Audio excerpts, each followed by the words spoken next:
चलिए आज एक नेक्स्ट टॉपिक स्टार्ट कर रहे हैं, फ्लूइड स्टैटिक। फ्लूइड स्टैटिक से ही नाम समझ में आ रहा है, स्टैटिक मतलब स्टडी किसी करेंगे, फ्लूइड एट रेस्ट। तो नेक्स्ट और देखिए ध्यान रखिएगा, जो बच्चे एसएससी की तैयारी कर रहे हैं या ईएस की तैयारी कर रहे हैं या गेट की तैयारी कर रहे हैं, डेफिनेट 2 क्वेश्चंस 3 क्वेश्चन कम से कम आना ही आना है। इसका एक शॉर्टकट भी मैं बताऊंगा जिसको आपको याद रखना है। जो शॉर्टकट मैं बताऊंगा वही उसको याद रखना है, जिससे वहां से क्वेश्चन आपको आता है। अगर जिसने शॉर्टकट याद कर लिया उसको गलत कभी नहीं होगा। चलिए स्टार्ट करते हैं। Fluid static. Fluid static, static का मतलब फ्लूइड स्टडी एट रेस्ट। किसकी स्टडी करेंगे? फ्लूइड कैसा है? रेस्ट में है। उदाहरण के तौर पर कि एक बीकर है जिसमें मेरा कैसा है, फ्लूइड भरा हुआ है। ध्यान से सुनिएगा, 1-2 क्वेश्चन कंफर्म आ जाता है। कैसा है फ्लूइड? रेस्ट में है। हमको पता है P is equal to F upon area. Area is a unity. Area कैसे मान लिया मैंने? यूनिटी मान लिया। यानी कि P इज प्रोपोर्शनली एफ। यानी कि जब मेरा प्रेशर जो फ्लूइड है वो स्टैटिक में है, इसका मतलब प्रेशर कैसा लगेगा? हर जगह इक्वल लगेगा, हर जगह इक्वली। यानी कि जब इक्वली लगेगा तो किसको फॉलो करेगा? हाइड्रोस्टैटिक लॉ को फॉलो करेगा। या ये कह सकते हो ये पास्कल लॉ को फॉलो कर रहा है। पास्कल लॉ का मतलब होता है pressure pressure equal in all direction. ये पास्कल लॉ का स्टेटमेंट है, pressure equally distribution in all direction. Pascal law ने कहा था कि मेरा जो प्रेशर है वो हर जगह कैसा होगा? समान होगा। जैसे आप example hydraulic crane, hydraulic brake इस्तेमाल करते हैं, ये उसके उदाहरण है। Pressure equally in all direction, इसको बाद में डिटेल में पढ़ेंगे। जब मैंने कहा कि मेरा प्रेशर इक्वली लग रहा है, तो जब यहां प्रेशर लगेगा तो उसके परपेंडिकुलर क्या लगेगा? फोर्स लगेगा। यानी कि नॉर्मली फोर्स लगेगा। कितने डिग्री पे लगेगा? 90 डिग्री पे लगेगा। ध्यान रखिएगा, ये हमने बोला नॉर्मल फोर्स बोला। ठीक। अब हमने पढ़ा था, कुछ दिन पहले पढ़ा था, tau is equal to mu d upon d Y.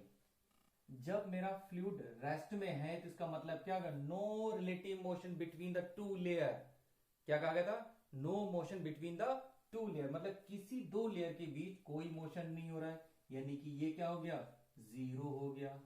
No motion between two layer. ठीक। जब ये जीरो हो गया, क्योंकि कोई मोशन नहीं है, इसका मतलब क्या हो गया? मोशन नहीं है, इसका मतलब क्या होगा? उनके बीच कोई भी फ्रिक्शन नहीं लग रहा है। यानी कि म्यू क्या हो गया? जीरो हो गया। यानी कि म्यू जीरो होते ही फ्लूइड कैसा बन गया? इनकंप्रेसिबल बन गया। बहुत ध्यान से सुनिएगा, बहुत सारे क्वेश्चन बन रहे हैं। जब इनकंप्रेसिबल बन गया तो टाउ क्या हो गया? जीरो हो गया। यानी कि टाउ जब फ्लूइड रेस्ट में होगा तो शेयर स्ट्रेस क्या होगा? लिख लीजिएगा चाहो तो, शेयर स्ट्रेस इज जीरो। ठीक। तीसरी बहुत इंपॉर्टेंट कहानी, sigma is equal to F upon area. हमने इसको पहले ही बोल दिया था, इज अ यूनिटी। यानी कि सिग्मा इज एफ। यानी कि एफ कैसा है? नॉर्मल है। तो ये भी क्या हो गया? Normal stress distribution in all direction. हर चीज को एक के साथ दूसरी को जोड़ा गया है। अगर ये नहीं समझ में आएगा तो कुछ नहीं समझ में आएगा, क्योंकि ये सब जितने ये सब चीज लिखी हुई है, क्वेश्चन सब जगह आ चुका है। तीसरी बात, अब देखिए जब मैं ऊपर से नीचे की ओर बढ़ रहा हूं, इसका मतलब हो गया प्रेशर इज प्रोपोर्शनली एच। यानी कि pressure purely depend upon the height. जब मैं नीचे की ओर बढ़ रहा हूं यानी कि मेरी हाइट बढ़ रही है, हाइट बढ़ने के साथ प्रेशर इंटेंसिटी इंक्रीज हो रही है। क्वेश्चन कई बार आ चुका है एसएससी में कि अगर मैं बॉटम से नीचे की ओर जाऊंगा तो प्रेशर क्या करेगा, हाइट मेरी बढ़ेगी, जब हाइट बढ़ेगा तो मेरा प्रेशर इंटेंसिटी ऑलवेज इंक्रीज करेगी। ठीक है, इतनी बात क्लियर हुई। तो इन सब पॉइंट को रिवाइज कर लीजिएगा क्योंकि एसएससी गेट ये सब में आ चुके हैं आपके क्वेश्चंस। चलिए नेक्स्ट टॉपिक की ओर चलते हैं। Pressure on horizontal submerged body, मतलब एक उदाहरण के तौर पर ले लीजिएगा, मेरे पास कोई भी प्लेन बॉडी है जो फ्री सरफेस से y दूरी है, मतलब उसकी सेंटर की दूरी क्या है, y है, जिसको हमने क्या बोला है, yc बोला। इसको क्या बोलेंगे, फ्री सरफेस। फ्री सरफेस का मत समझिएगा जहां पर एटमॉस्फेरिक प्रेशर अप्लाई करे। मान लीजिए नदी आपकी भरी हुई है, उसके ऊपर क्या लग रहा है, एटमॉस्फेरिक प्रेशर लगा, उसको क्या बोलेंगे, फ्री सरफेस बोलेंगे। इसको क्या बोलेंगे, फ्री सरफेस बोलेंगे। ठीक है, हमको पता है P is equal to F upon area, यह सब जानते हैं। Small w is equal to capital W upon area, सबने पढ़ा होगा। स्पेसिफिक वेट पहले टॉपिक में हम पढ़ चुके हैं। स्पेसिफिक क्या होता है, सॉरी मीटर क्यूब वॉल्यूम, यानी कि capital W is equal to small w into volume. यानी कि स्मॉल w यानी कि क्या है, ये एक तरीके से वेट है, एक तरीके से क्या है, ये वेट है। इसको क्या लिखेंगे, मैं फोर्स से नोट करते हैं वैसे वेट को। स्मॉल w क्या लिखेंगे, रो इंटू जी लिखेंगे। वॉल्यूम क्या हो गया, एरिया इंटू लेंथ। यानी कि मैं किसी इसकी जगह पर F बराबर रो जी ए, लेंथ कितनी है y, जो किसके बराबर है, वाई सी के बराबर, वाई सी के बराबर। एक तो फॉर्मूला हमारे पास ये बन गया, या फिर इसको ऐसे भी लिख सकते हैं F बराबर डब्ल्यू ए वाई सी। बहुत बार पूछा गया है, गेट में तो नहीं पूछा गया लेकिन एसएससी में बहुत बार पूछा गया है, तो इस चीज को याद रखिएगा। एक फॉर्मूला है हमारे पास, Y P is equal to I C upon A Y C plus Y C. एक फॉर्मूला याद रखिए, इसको प्रूफ नहीं करा रहा हूं मैं, बताता हूं। ये होता है डेप्थ सेंटर ऑफ प्रेशर, ये होता है moment of inertia, y c centre किसी बॉडी का, ए फॉर एरिया। तो अब हम बात करते हैं सेंटर ऑफ प्रेशर की। ठीक है, तो इस चीज में हमारे पास बहुत सारे पॉइंट्स भी हैं। नेक्स्ट पॉइंट डिस्कस करते हैं, total pressure and centre of pressure. मतलब जैसे हमने बोला कि y P is the centre of pressure, ये बेसिकली है क्या, तो हम उसी की बात करते हैं, टोटल प्रेशर या centre of pressure. It is the point from which the total hydrostatic, hydrostatic मतलब जहां पर प्रेशर कैसा हो, इक्वल ही हो हर जगह, hydrostatic force is suppose to be acting, चाहे वो वर्टिकल हो, चाहे वो हॉरिजॉन्टल हो, चाहे वो इंक्लाइंड हो, चाहे वो कर्व हो। अब इसको समझिए, मेरे पास कोई बॉडी है, इस तरीके से कोई बॉडी है, इस बॉडी को मैं अगर बीच में से काटूं, इसका मतलब कोई इसका सेंटर होगा, तो इसको क्या है, इसी को बोला सेंटर ऑफ प्रेशर।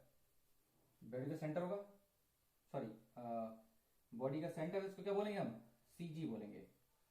हमने बोला सपोज टू बी एक्टिंग, मतलब बेसिकली इस सीजी के नीचे हमेशा सेंटर ऑफ प्रेशर काम करता है, सीपी सेंटर ऑफ प्रेशर काम करता है। लेकिन बेसिकली ये क्या होते हैं, एक तरीके से बहुत एक ही पॉइंट होता है, क्लोज होता है, लेकिन यहाँ पर हमने कैलकुलेशन करने के लिए दिखाया गया है, बेसिकली एक तरीके से एक ही पॉइंट होता है। हमने ये कहा कि सपोज टू बी एक्टिंग, इसके नीचे जस्ट बिल्कुल इसके नीचे यहाँ पर फ्लूइड कैसा होगा, स्टैटिक होगा, जो कि पॉसिबल नहीं एक तरीके से, लेकिन हमें रिसर्च करनी है इसलिए हमने बता दिया कि फ्लूइड कैसा है, मेरा स्टैटिक है। तो हमने पढ़ा था T is equal to F upon area, area कैसा होगा, इज अ यूनिटी, यानी P is a proportionally, F हो गया, तो सेंटर ऑफ प्रेशर के पे क्या लगेगा, डायरेक्टली समानुपात लगेगा, कैसे, फोर्स लगेगा किस पर, 90 डिग्री पर।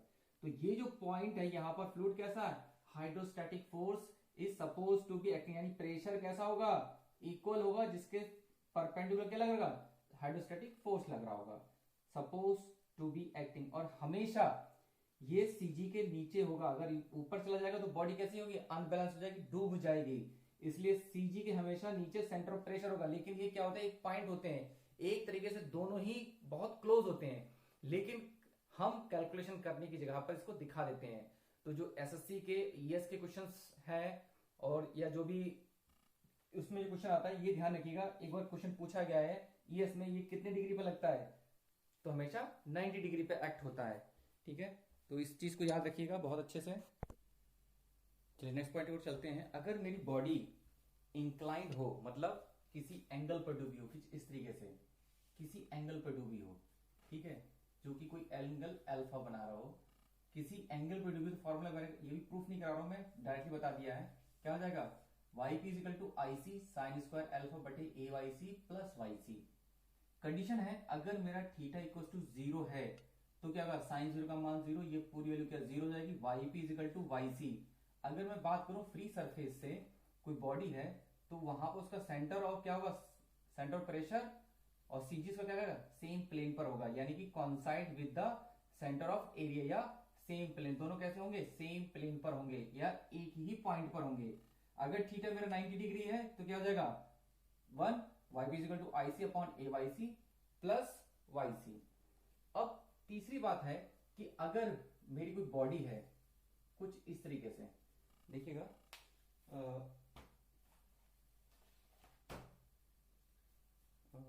देखिएगा थोड़ा सा इसमें, हाँ वो कहाँ है सारी चीजें। चलिए नेक्स्ट टॉपिक की बात करते हैं। जैसे कि हमने देखा कि हम बात कर रहे थे कि अगर मेरे पास कोई बॉडी है तो इसका मतलब है कि यहां पर जो प्रेशर होगा, यहां पर P क्या होगा, 0 होगा, यहां पर P क्या होगा, मैक्सिमम होगा, यानी कि प्रेशर मेरा कैसा होगा, कुछ इस तरीके से बढ़ेगा। ध्यान रखिएगा क्वेश्चन आ चुका है, इसको बोलते हैं प्रिज्मेटिक। इसका यूज हम न्यूमेरिकल पोर्शन में करेंगे। मैंने मान लिया मेरी हाइट क्या है, h है यहां तक, तो क्या हो जाएगा, P बराबर रो जी एच। अब अगर बॉडी का सीजी मान लो, यहां पर बॉडी का होगा सीजी होगा, उसके नीचे क्या होगा, सेंटर ऑफ प्रेशर होगा। ठीक है, तो यहां क्या लग रहा होगा, प्रेशर लग रहा होगा।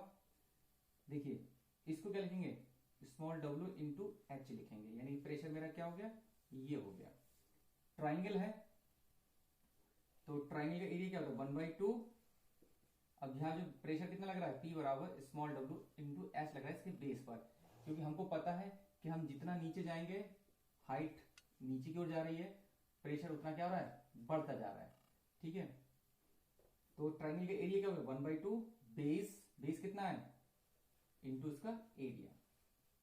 फॉर्मूला निकालेंगे ऐसे ट्राइंगल का, जब भी हमें प्रेशर निकालना होगा तो हम कुछ इस तरीके से निकालेंगे, किसी भी ट्राइंगल का, क्वेश्चंस में इसका बहुत इस्तेमाल होगा। तीसरी बात, ट्राइंगल की प्रॉपर्टी क्या होती है, सेंटर से ले रहे हैं, अगर ऊपर से कैलकुलेशन चलेंगे, ऊपर से नीचे की ओर क्या होगा, ये होगा 2h/3। अगर यहां से यहां चलना है, बेस से यहां से चलना है तो क्या होगा, h/3। तो कैलकुलेशन में याद रखिएगा, क्योंकि मुझे इसका एरिया पता नहीं होगा, तो मुझे इसका ना तो सेंटर पता होगा, तो मुझे इनकी सहायता लेनी पड़ेगी। चलिए अब टॉपिक चलते हैं बॉयंसी की ओर, बहुत ही इंपॉर्टेंट 100% क्वेश्चन आने वाला टॉपिक है ये। चलिए नेक्स्ट टॉपिक और चलते हैं, बॉयंसी। बॉयंसी बेसिकली किसने दिया था, ये आर्किमिडीज ने दिया था। इसको बोलते हैं आर्किमिडीज या आर्किमिडीज प्रिंसिपल। बॉयंसी किसने दिया था, आर्किमिडीज ने दिया था। इसको क्या बोलते हैं, आर्किमिडीज प्रिंसिपल। क्या प्रिंसिपल था हमारा, when a body are submerged, या तो मेरी बॉडी पूरी डूबी हुई है या आधी डूबी हुई है, तो उस पर क्या लगेगा, एक फ्लूइड का फोर्स लगेगा जिसको वो ऊपर धक्का दे रहा होगा, exerted by the fluid known as a buoyancy या buoyant force या upward thrust force। उदाहरण के तौर पर देख लीजिए, मेरी बॉडी है, इसका वेट डाउनवर्ड काम कर रहा होगा, इसको ऊपर धकेलने के लिए मेरा फ्लूइड का फोर्स लग रहा होगा, buoyancy फोर्स, FB बोलते हैं, या कह सकते हो फ्लूइड फोर्स भी कह सकते हो। इसको ऊपर धकेल रहा है, यानी कि जितना वेट होगा उतना वाटर डिस्प्लेस्ड हो जाएगा, तो क्या होता है, इसको कहते हैं बॉयंसी। अब ये तो हमारी किताबों वाली बात हो गई। अब देखिएगा क्वेश्चन हम पढ़ चुके हैं, पहले तो एक चीज देखिए, weight of the body equals to water displaced by the body. इतनी बात हमको पता लग गई। ये दिया था प्रिंसिपल किसने, आर्किमिडीज ने, कि जितना वेट होगा उतना वाटर वो डिस्प्लेस करेगी। ठीक है, इतनी बात हमें समझ में आ गई। इसको इसका डब्ल्यू से डिनोट करते हैं। अब देखिए जो बताने जा रहा है वो ध्यान से सुनिएगा, क्योंकि क्वेश्चन 100% आता है। देखिए हमने पढ़ चुके हैं स्मॉल डब्ल्यू is equal to capital W upon volume, यानी कि कैपिटल डब्ल्यू स्मॉल डब्ल्यू इनटू वॉल्यूम। एक तो मेरा वेट डिस्प्लेस होगा, पहला क्वेश्चन। इसके सामने क्या है, क्वेश्चन पूछेगा तो क्या होगा, वॉल्यूम डिस्प्लेस्ड होगा।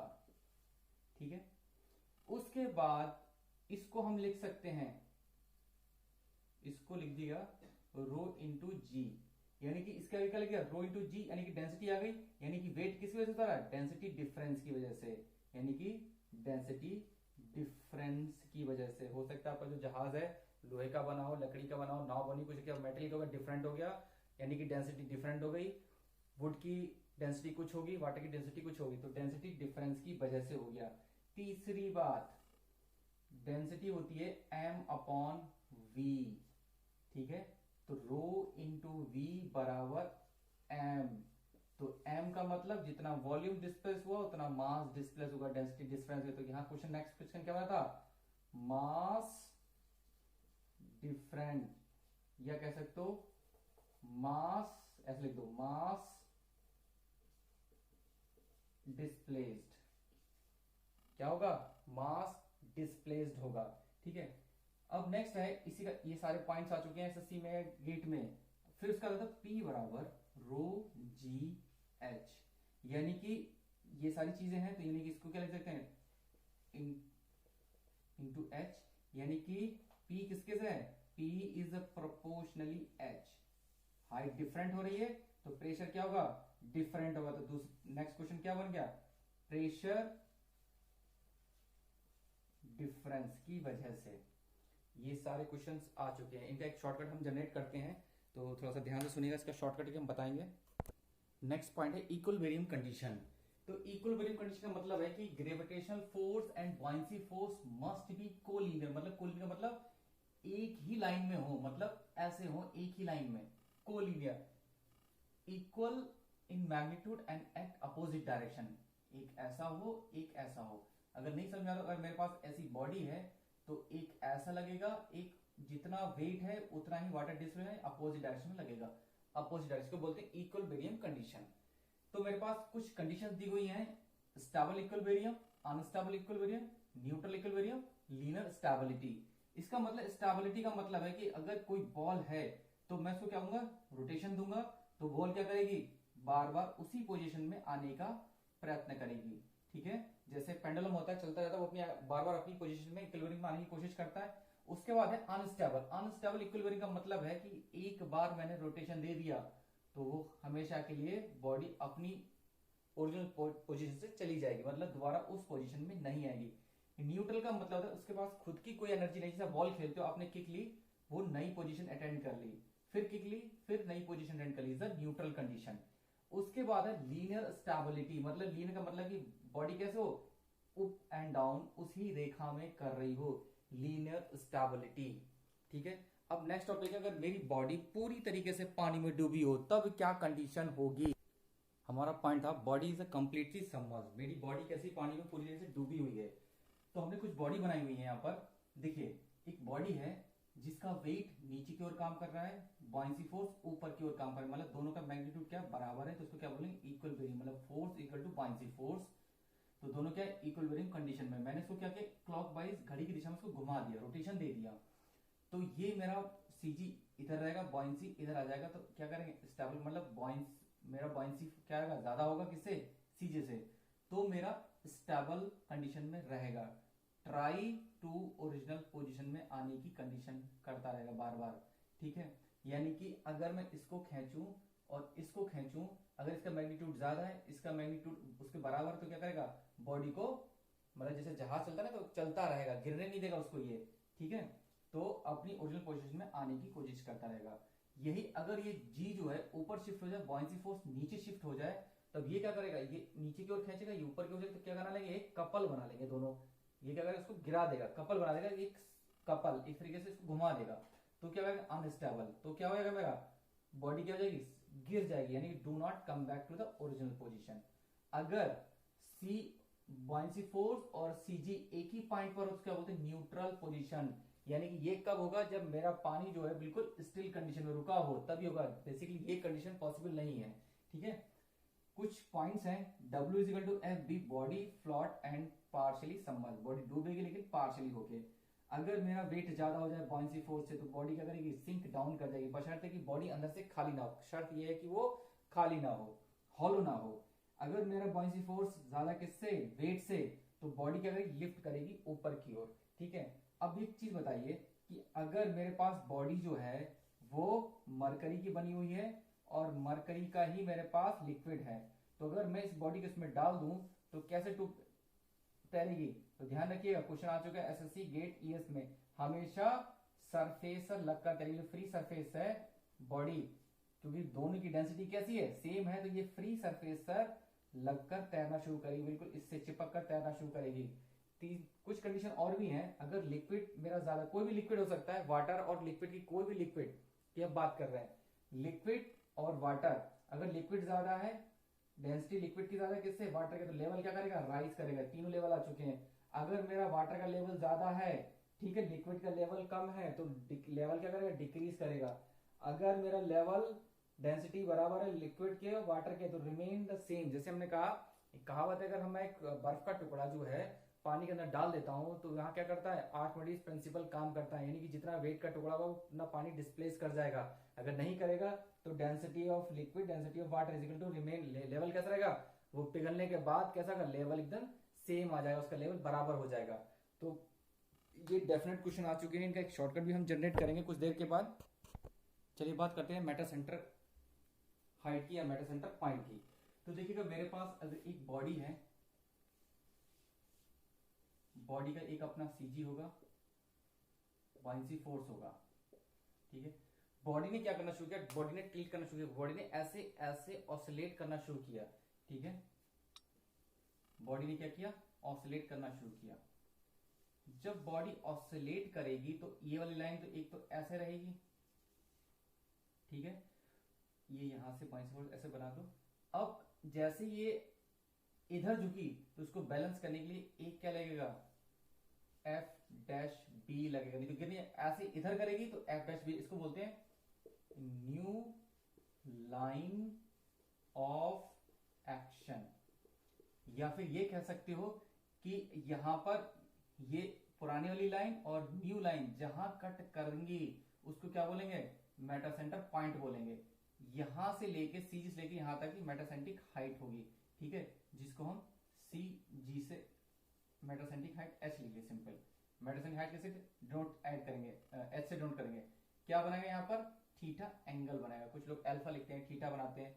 अब ध्यान रखिएगा, ये जो न्यू लाइन ऑफ एक्शन है कितने डिग्री पर शिफ्ट होता है, हमेशा 90 डिग्री पर शिफ्ट होता है। क्वेश्चन कई बार आ चुका है, ठीक है। या फिर इसको बोलते हैं मेटासेंटिक हाइट ही बोल देते हैं, या फिर बोलते हैं मूवमेंट ऑफ इनर्शिया, क्योंकि रोटेशन में आ रहा है, जैसे मूवमेंट ऑफ इनर्शिया भी बोल देते हैं, ठीक है। या फिर मेटासेंटिक हाइट बोल देते हैं, ठीक है, या इनर्शिया सेंटर भी बोल देते हैं। तो इतने ध्यान रखिएगा, ये बहुत एक इंपॉर्टेंट पॉइंट है हमारा। चलिए कुछ डायग्राम कर लेते हैं इसमें। जैसे हमने एक बॉडी बनाई थी, एक हमारे पास एक बॉडी है, यहाँ पर मेटासेंटिक हाइट है, उसका सीजी है, उसका बॉयंसी फोर्स है। सीजी पर क्या लगा, वेट लग रहा होगा, और मेटासेंटिक हाइट में न्यू लाइन ऑफ एक्शन लग रहा, मतलब बॉयंसी फोर्स लग रहा होगा। ये इसको नीचे की ओर खींचेगा, इसको ऊपर की ओर खींचेगा, दोनों बैलेंस रहेंगे, बॉडी कैसे रहेगी, स्टेबल कंडीशन में रहेगी। हमने निकाला बी एम जो है वो किसका, बीजी प्लस जीएम के बराबर है, यानी कि जीएम बराबर बीएम माइनस बीजी। अगर मेरा बीएम बड़ा होगा बीजी से, तभी बॉडी स्टेबल कंडीशन में रहेगी। यहाँ पर क्या है, जी ऊपर शिफ्ट हो गया, एम नीचे की ओर आ गया, तो इसका मतलब क्या, ये नीचे की ओर खींचेगा, ये इसके ऊपर खींचेगा, तो क्या करेगा, इसको एक कपल बना देगा, बॉडी को गिरा देगा, तो बॉडी करेगी अनस्टेबल कंडीशन में। तीसरा है कि एम और जी एक ही पॉइंट पर आ जाएंगे, तो क्या करेगा, न्यूट्रल कंडीशन कहलाएगा, जो कि पॉसिबल नहीं है। अब हम इसका एक शॉर्टकट जानते हैं, ठीक है, ध्यान रखिएगा, इसका एक हम शॉर्टकट भी पढ़ते हैं। 100% नहीं 200% आप क्वेश्चन आंख बंद करके कर सकते हैं, इतने सारे केसेस आप नहीं रख सकते, ठीक है। तो ध्यान रखिएगा, एक मैं शॉर्टकट जनरेट कर रहा हूँ यहाँ पर, बेसिकली यूट्यूब पर बताया नहीं जाता लेकिन मैं बता देता हूँ। पहला पॉइंट था मेरा, और ध्यान रखिएगा जो मेटासेंट्रिक हाइट हमेशा कब बनेगी, जब मेरी बॉडी पार्शली डूबी होगी, फुल में कभी मेटासेंट्रिक हाइट नहीं बनती है, ठीक है। तो मेरे body fully submerged in water, यानी कि मैं इसको कर लूं बाबा जी के नाम से, ठीक है। बाबा जी याद रखिएगा, पार्शली सबमर्ज्ड, ये पार्शली सबमर्ज्ड है यानी कि माता जी, ठीक है।